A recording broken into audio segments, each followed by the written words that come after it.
दोस्तों नमस्कार। जनमत के संस्करण में मैं रविंद्र वाजपेयी आपका स्वागत करता हूं। बीते कुछ दिनों से चला आ रहा नूपुर शर्मा विवाद लगता है अब एक नया मोड़ लेने जा रहा है। पिछले काफ़ी दिनों से लगातार हमने देखा कि मुस्लिम समुदाय ने नूपुर शर्मा द्वारा मोहम्मद पैगंबर के विरुद्ध या उनके बारे में जो टिप्पणियां की उसे लेकर के एक उबाल था। उसका हिंसक रूप होते हुए भी हमने देखा जब कानपुर और उसके बाद अगले जुमे पर प्रयागराज, रांची, सहारनपुर, देवबंद आदि अनेक शहरों में उत्तर प्रदेश के और बिहार के और कलकत्ता में हावड़ा, वहाँ पर जमकर उत्पात हुआ। देश के अनेक छोटे छोटे शहरों में भी जुमे की नमाज से लौटते हुए नमाजियों ने जी भर के उत्पात मचाया और इसका वो कोई औचित्य सिद्ध नहीं कर पाए क्योंकि उनका प्रतिरोध किसी ने नहीं किया। उल्टे जो सुरक्षा बल थे, वहाँ पुलिस वाले थे, उन पर घातक हमले हुए। इस मुद्दे की जैसा कि आप सभी जानते हैं राष्ट्रीय के साथ साथ अंतर्राष्ट्रीय स्तर पर भी प्रतिक्रिया हुई और ऐसा साबित करने की कोशिश की गई कि भारत में मुसलमान सुरक्षित नहीं हैं, उनके हित सुरक्षित नहीं है, उनकी धार्मिक भावनाओं को आहत किया जा रहा है और इसे सरकार का संरक्षण प्राप्त है। जैसा कि आप सभी को विदित है कि नूपुर शर्मा भारतीय जनता पार्टी की राष्ट्रीय प्रवक्ता थी। उस लिहाज से इस आरोप में एक सतही तौर पर तो सत्यता लगती थी, किंतु भारतीय जनता पार्टी ने जिस तत्परता के साथ नूपुर शर्मा और उनके साथ एक अन्य प्रवक्ता को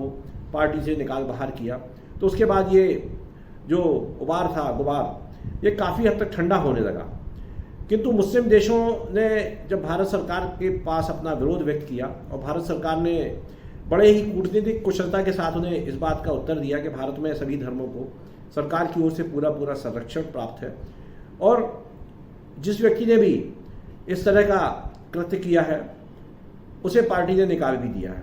और अधिकतर मुस्लिम देश भारत सरकार के इस जवाब से संतुष्ट हो गए। किंतु ऐसा लगता है कि भारत के समाचार माध्यम,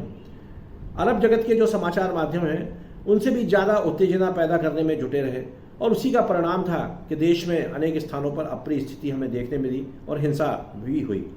किंतु अचानक परिदृश्य कुछ बदलता दिख रहा है।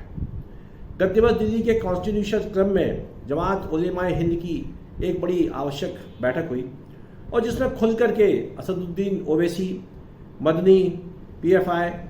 और उसके साथ साथ मुस्लिम पर्सनल लॉ बोर्ड की इस बात की आलोचना की गई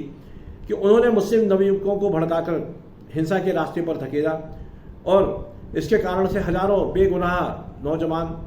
जो है वो हिंसा में लिप्त हुए और अंततः उन्हें पुलिस की कार्रवाई का शिकार होना पड़ रहा है। उस बैठक में सीधे सीधे इन सभी नेताओं और संगठनों पर आरोप लगाया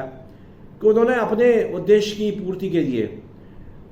जो मुस्लिम नौजवान थे उनकी भावनाओं को भड़का करके उन्हें गलत काम के लिए प्रेरित किया और जिसका फल ये हुआ कि बहुत बड़ी तादाद में मुस्लिम नवयुवक जो हैं अब पुलिस के हत्थे चढ़ गए हैं और कानूनी कार्रवाई उनके ऊपर चलेगी। साथ साथ उलेमा हिंद ने यह भी कहा कि जब नूपुर शर्मा ने माफ़ी मांग ली है, अपना बयान वापस ले लिया है, तब फिर उनके विरुद्ध इतनी गर्मी की कोई आवश्यकता नहीं है। ये भी सुनने में आया कि वहाँ उपस्थित उलेमाओं ने यह भी कहा कि यदि स्वयं पैगंबर आज जीवित होते तो वो क्या नूपुर शर्मा को क्षमा नहीं करते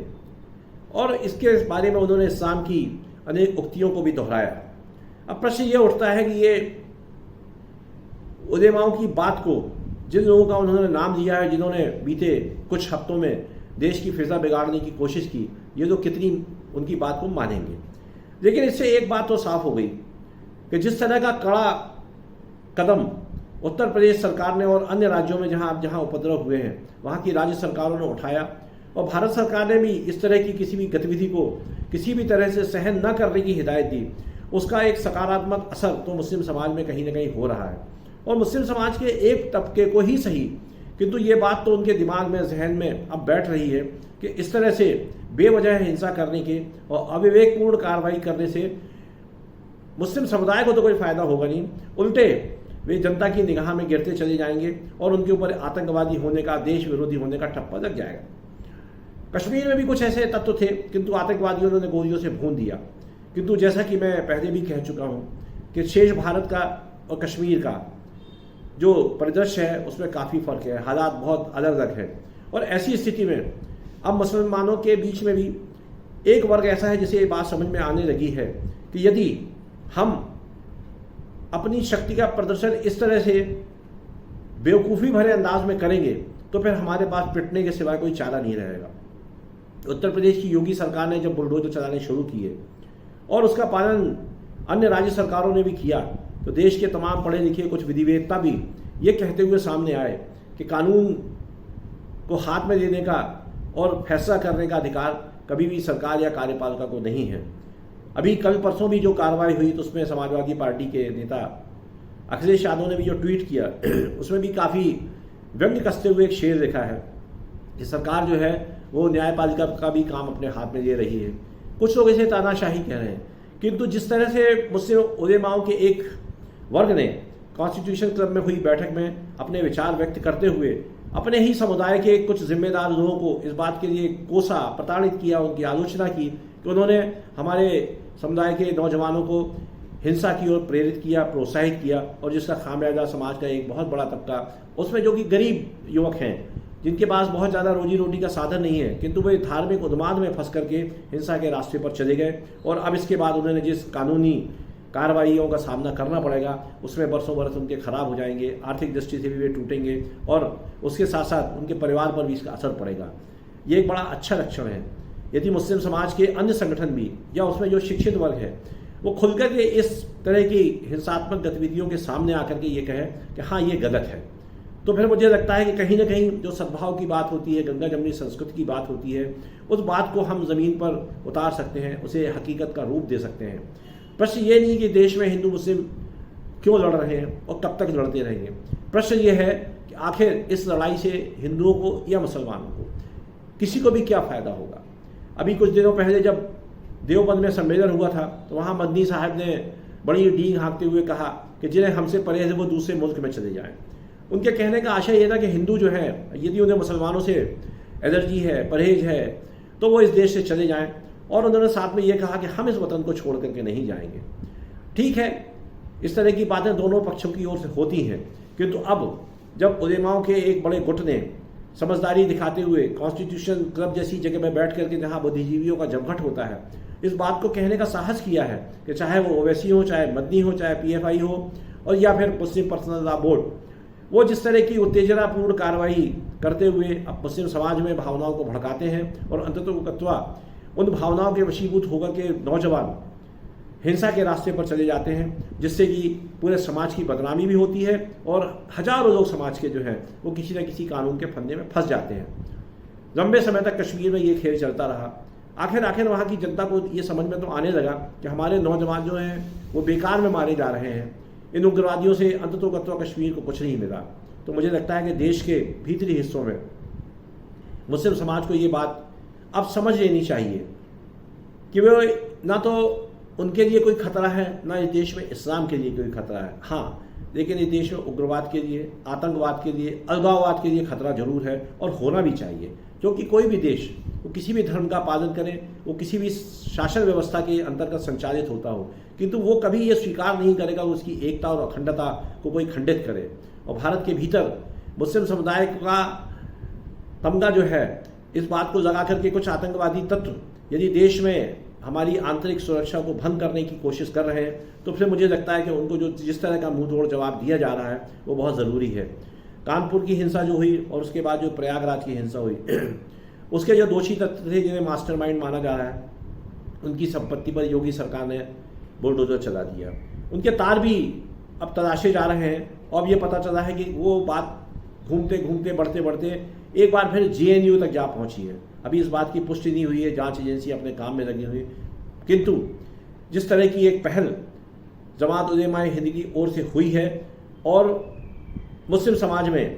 इसके विरोध में अभी तक कोई वक्तव्य नहीं आया है, तो फिर ये कहने में कोई बुराई नहीं है और एक आशाजनक तस्वीर हमारे सामने आ रही है। यदि मुस्लिम समाज के अन्य संगठन और अन्य जिम्मेदार लोग भी इसी तरह के भाव के साथ सामने आए और बजाय नूपुर शर्मा को फांसी देने के लिए या फिर बेवजह उत्पात मचाने के, पुलिस बल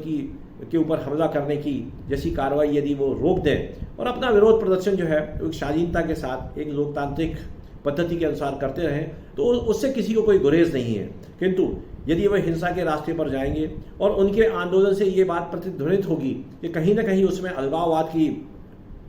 बू है और वो देश को भीतर से कमज़ोर करने की साजिश है, तो फिर समूचा मुस्लिम समुदाय जो है वो कटघरे में खड़ा हो जाएगा। एक अच्छी सकारात्मक पहल के लिए जमात उलेमाए हिंद को धन्यवाद तो देना जरूरी लगता है। भले ही कुछ लोग ये सोच सकते हैं कि मुस्लिम समुदाय कई बार परिस्थितियों के हिसाब से अपना रंग रूप बदल देता है। कोई बड़ी बात नहीं है कि जिस तरह का रूप और रंग हमने कॉन्स्टिट्यूशन क्लब में देखा, ये भी किसी सोची समझी रणनीति का हिस्सा हो, जिससे कि मुस्लिम समुदाय को जनरोध से और सरकारी कार्रवाई से बचाया जा सके। बावजूद इसके यदि एक बात निकली है तो कहीं ना कहीं उसका थोड़ा ना थोड़ा असर होता है। और निश्चित रूप से मुस्लिम समुदाय में भी जो शिक्षित वर्ग है, जो आधुनिकता की ओर बढ़ रहा है, उसमें ये बात तो कहीं ना कहीं उसके मन में घर कर रही है कि इस तरह के फसाद से इस्लाम भी बदनाम होता है और उनकी कौम को भी नुकसान होता है। आज जैसा कि हमारे प्रधानमंत्री ने अनेक बार कहा है कि मुस्लिम नौजवानों के हाथ में एक हाथ में कुरान और एक हाथ में कंप्यूटर हो तभी वो तरक्की कर सके हैं। आज मुस्लिम समुदाय को इस बात को भूल जाना चाहिए कि वो पिछली अनेक शताब्दियों पहले की जो स्थिति थी कि तलवार और कुरान लेकर के कुछ आक्रांता इस देश में आए, उन्होंने यहाँ कब्जा कर लिया। 21वीं सदी में इस तरह की बातें सोचना भी पागलपन है। तो आज इस संस्करण के जरिए मैं एक बार फिर उन मुस्लिम नेताओं को धन्यवाद देना चाहूँगा, उनका अभिनंदन करना चाहूँगा जिन्होंने कॉन्स्टिट्यूशन क्लब से एक समझदारी भरी बात जो है वो निकाली। और इस संदेश का यदि मुस्लिम समुदाय पालन करे तो मुझे लगता है कि जो वर्तमान स्थिति, जो चिंताजनक स्थिति हमारे सामने है, हम उसे दूर कर सकेंगे। और इससे सबसे ज़्यादा फायदा जो होने वाला है वो मुस्लिम समुदाय का ही होगा, क्योंकि यदि वो इस रास्ते से नहीं हटते तो फिर ये कहना पूरी तरह से सही होगा कि अंततोगत्वा इससे मुस्लिम समाज को बहुत बड़ा नुकसान होगा और पूरी तरह से वो मुख्य धारा से कटते कटते कटते उनकी जो तथाकथित तरक्की का रास्ता है वो भी अवरुद्ध हो जाएगा। आज के इस संस्करण में इतना ही। कल किसी नए विषय पर आपसे चर्चा करूंगा। तब तक नमस्कार, धन्यवाद, शुभ रात्रि मित्रों।